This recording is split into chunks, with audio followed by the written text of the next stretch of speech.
बूढ़ा बाप की सच्ची कहानी।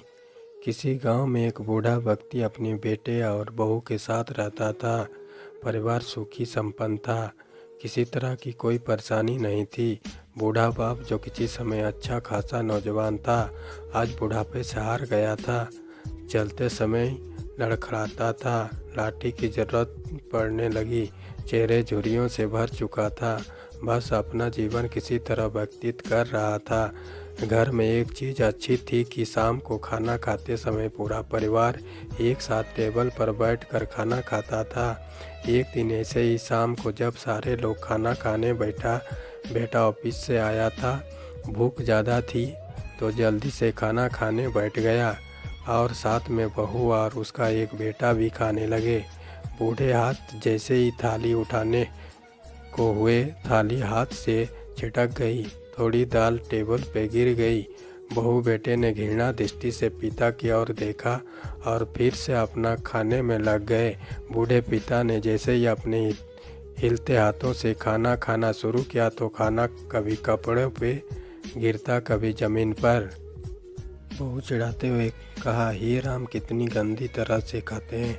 मन करता है कि इनकी थाली किसी अलग कोने में लगवा देते हैं। बेटे ने भी ऐसे सिर हिलाया कि जैसे पत्नी की बात से सहमत हो। उनका बेटा यह सब देख रहा था। अगले दिन पिता की थाली उस टेबल से हटाकर एक कोने में लगवा दी गई। पिता की डबडबाती आंखें सब कुछ देखते हुए भी कुछ बोल नहीं पा रही थी। बूढ़ा पिता रोज की तरह खाना खाने लगा। खाना कभी इधर गिरता, कभी उधर। छोटा बच्चा अपना खाना छोड़कर लगातार अपने दादा की तरफ देख रहा था।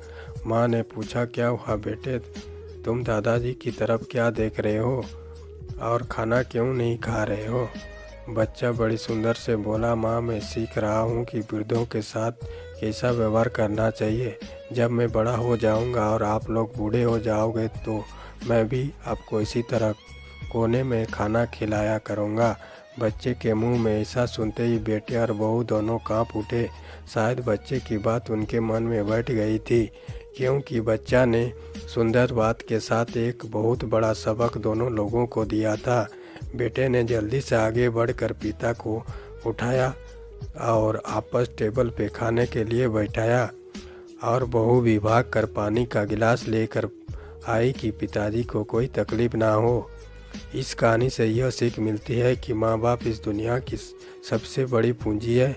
समाज में कितनी भी इज्जत कमा ले या धन इकट्ठा कर ले, लेकिन माँ बाप से बड़ा धन इस दुनिया में कोई नहीं है।